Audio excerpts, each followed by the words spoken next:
What's up, guys? This is Tom Fazio. Welcome to the channel if you are new, and welcome back if you ain't.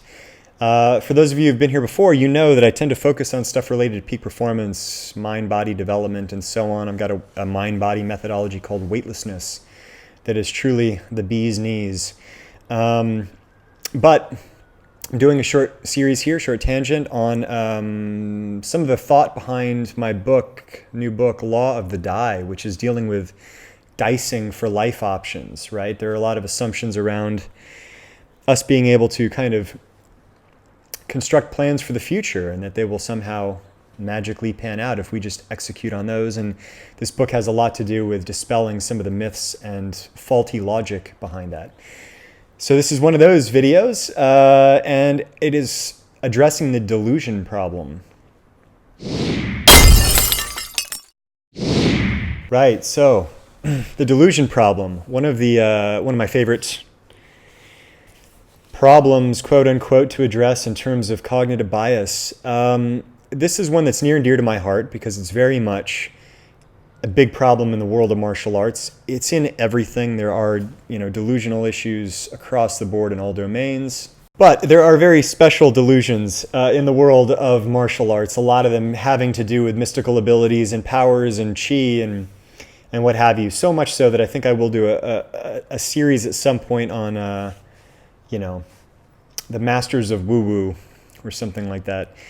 But it's an interesting thing because a lot of people go into there's mosquitoes everywhere.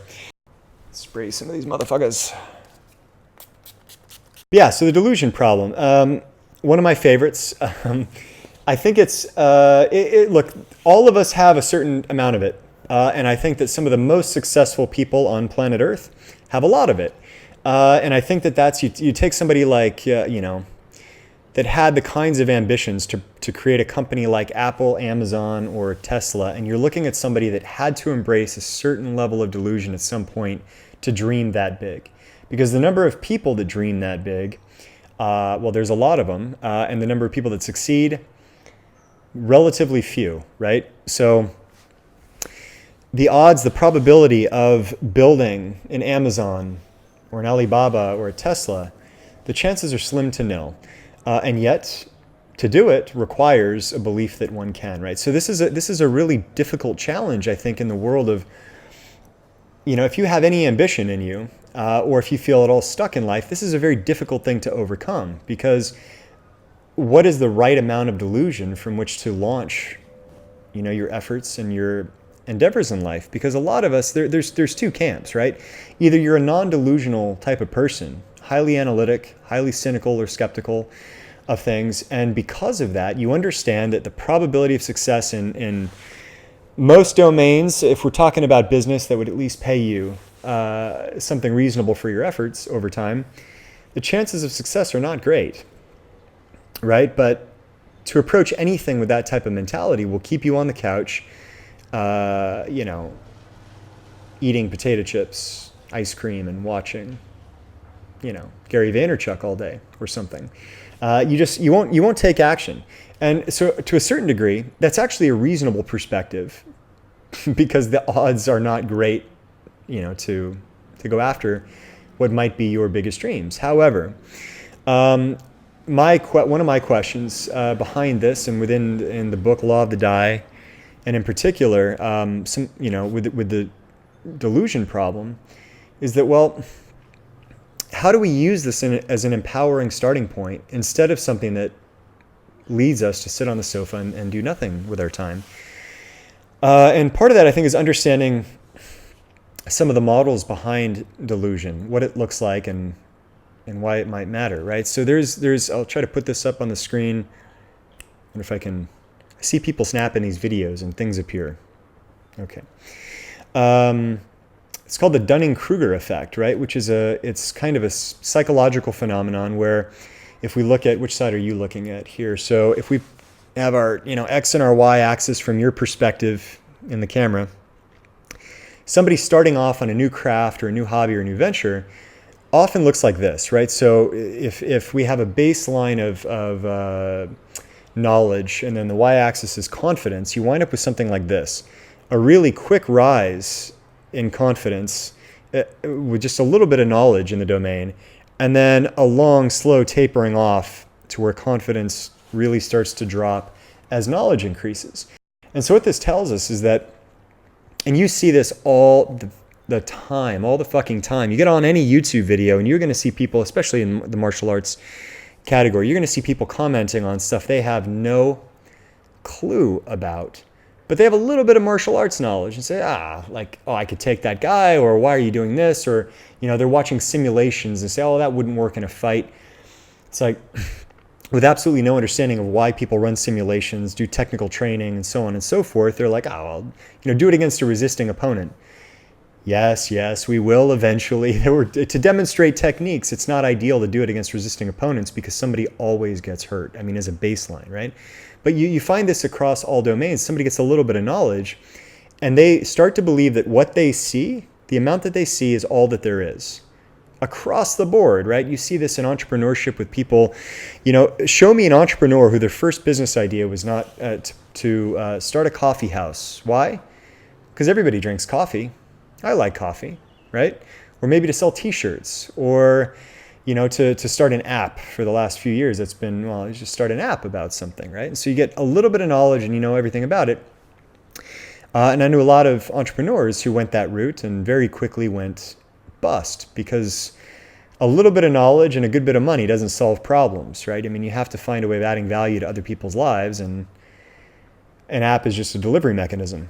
So we wind up with this competence curve. We could call it a competence curve, a delusion curve, where somebody gets a little bit of knowledge and very quickly they think they're the shit. I know all about this. We all know somebody like this. Maybe you're like this. If you're like this, don't be like this. It's an awful trait, but not uncommon. And so then what happens is you find people with a ton of knowledge, often at the back end of this curve, with not a lot of confidence. Sometimes this happens. And that's because the more people learn about something, the more they realize that the well just gets deeper, right? The deeper you dig, the deeper the well becomes, right? It goes on forever. And that's why true craftsmen, you very rarely find a truly arrogant craftsman, because they've been humbled so many times by this process of assumption and then reality kicking them in the ass, that they retain a much more open mind, right? Hypothesis, test, a little bit of learning comes back. So that being said, all of us fall victim to this whenever we're trying something new. And so what's really important is that we don't let our delusion wind up taking us out of the game or killing us in the process. So I did another video called The Stupidity Problem, looked at a couple people, Mr. Steamy Buns, the guy that fried himself in a wok, and the soccer ball missionary who wound up getting shot by a tribe of natives who were somewhat hostile, if it wasn't shot by arrows and dragged across the beach by his neck. But these are examples of people that are overly confident given the circumstances, right? And the key is, when we're engaging in something, that we need to find hedging strategies that allow us to survive the game long enough to learn. Because if we go into everything with that kind of confidence, and I guarantee you that there are a lot of people, and you can find this on YouTube too, there's a lot of people that will challenge, even amateur mixed martial artists, because they think they've got a little bit of knowledge, they think they're tough, and you'll see them they'll get knocked out in 30 seconds, right? And this is a prime example of somebody that doesn't know anything, but knows a little bit, thinks he's the shit, tries to test himself, and reality smacks him in the face. You see it in all things dynamic, right? In one of the other videos, I talk about the software problem, the software being specific domains in life where I need specific skills, my networks, relationships, specific practices or crafts, and then I've got hardware, which is your mind-body hardware, right?